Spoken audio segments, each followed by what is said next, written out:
Escuchamos ahora a Diego Gómez Fernández, es abogado y profesor asociado de Derecho Administrativo en la Universidad de Vigo. Va a hablar sobre Cajal y el ciudadano.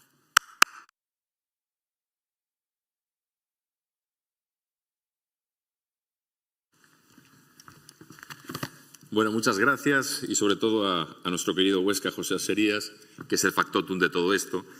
Se ha hablado sobre la parte científica de Cajal y la teoría de la neurona, la doctrina de la neurona, lo que de alguna manera defendía por un lado es que la neurona es un cantón fisiológicamente absolutamente autónomo, es decir, que hay espacio entre cada una de sus células, pero al mismo tiempo, partiendo de esta singularidad, decía que se necesitan las unas a las otras, ¿no? Es necesaria para la transmisión de la información y para el buen funcionamiento del sistema nervioso, ¿no? El grupo social funciona de manera muy similar, ¿no? Por un lado tenemos el cantón absolutamente autónomo, que sería el ciudadano, es el titular de esos derechos, pero también de esos deberes sociales, ¿no? Y cada individuo es un individuo diferenciado, cada uno tenemos nuestra huella dactilar. No hay dos ciudadanos iguales, ¿no? Pero al mismo tiempo, igual que sucede con las neuronas, nos necesitamos los unos a los otros, ¿no? No somos islas, es decir, hemos llegado a donde hemos llegado como seres sociales que somos, compitiendo, pero también cooperando. Y para poder cooperar es necesario que se mantenga la comunicación social, la sinapsis social, ¿no? Esa sinapsis de comunicación entre los individuos que la conforman, ¿no?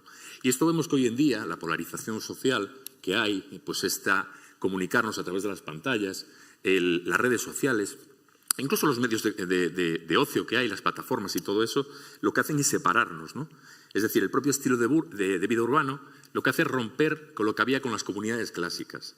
Ya en 1831, Alexis de Tocqueville, que fue un francés que se fue a Estados Unidos y escribió La democracia en América, ya había de alguna manera identificado que podía pasar esto, ¿no? Y decía: es en la comunidad, pues, donde reside la fuerza de los pueblos libres. Las instituciones comunales son a la libertad lo que las escuelas primarias son a la ciencia. La ponen al alcance del pueblo, le hacen a éste gozar del uso pacífico de la ciencia y servirse de ella. Sin instituciones comunales podrá una nación darse un gobierno libre, pero ella carecerá de libertad. En la época de Cajal, otro filósofo, digamos, o otro prócer, como diría nuestro querido Huesca, otro ilustre español, Ortega y Gasset, en La rebelión de las masas, que se escribió o se publicó entre 1927 y 1930, lo que decía es que la democracia liberal proclama algo que es revolucionario, que es la necesidad de convivir con el enemigo, es más, con el enemigo más débil. Y lo que decía en aquel momento, en el periodo de entreguerras, con todas esas, con el ascenso del totalitarismo, la crisis del parlamentarismo, bueno, algo igual parecido a lo que está pasando hoy en día, lo que decía es que la masa no desea la convivencia, ¿no? La masa odia a muerte lo que no es ella. Uno de los requisitos, o otro de los requisitos para que el cuerpo social funcione correctamente es que se mantenga el equilibrio entre el individuo y la contribución de ese individuo a la sociedad, ¿no? Ortega hablaba, por ejemplo, de la diferencia entre el hombre masa y el hombre selecto, ¿no? Entonces, hombre masa sería aquella persona irresponsable, ¿no? En que lo único que se victimiza, que lo único que quiere es demandar derechos, ¿no? Y que no construye nada, ¿no? Y en contraposición, el hombre selecto, pues sería lo contrario, ¿no? Una cosa que quería puntualizar es que Ortega no habla de clases sociales.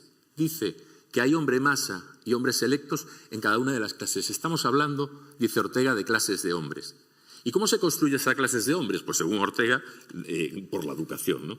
Como decía don Santiago Ramón y Cajal, es el ejemplo del hombre selecto del que habla Ortega, ¿no? Porque realmente parte de una singularidad. Ya lo hemos visto, lo decía José Ramón Chávez por la mañana. Pero no solamente esto, es decir, él se tiene que poner de su bolsillo para ir a Berlín al Congreso, para poder defender su teoría. En el 1923, cuando se da el golpe de Estado de Primo de Rivera, el dictador lo que hace es anular las pensiones, ¿no?, de la Junta de Ampliación de Estudios y le dirige una misiva al dictador y restituye esos derechos, ¿no? Es decir, es cierto que era una persona con un prestigio, pero otros muchos no lo hubieran hecho. Y él lo hizo porque realmente era una persona valiente y tenía claro, ¿no? Decía una frase: alardeas de carácter de enemigos, veo que te calumnias, es que jamás dijiste la verdad ni realizaste un acto de injusticia. Pero al mismo tiempo fue una persona, evidentemente, que contribuía a la sociedad y contribuyó a través del progreso, ¿no? Al progreso de la educación, ¿no? Aparte de esta Junta de Ampliación de Estudios, la divulgación científica, todo esto que hemos hablado. Y lo que hacía de alguna manera, decía que deberíamos de inculcar a los jóvenes el arte de pensar por cuenta propia, ¿no? Es cierto que no vivimos ahora tiempos fáciles, ¿no? Pero los que vio él, con una guerra, con una pandemia, la crisis del 98, fue bastante peor, ¿no?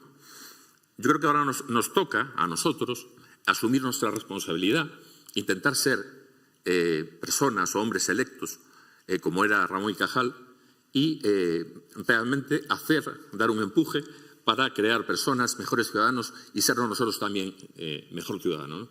Es nuestra responsabilidad cívica. Muchas gracias.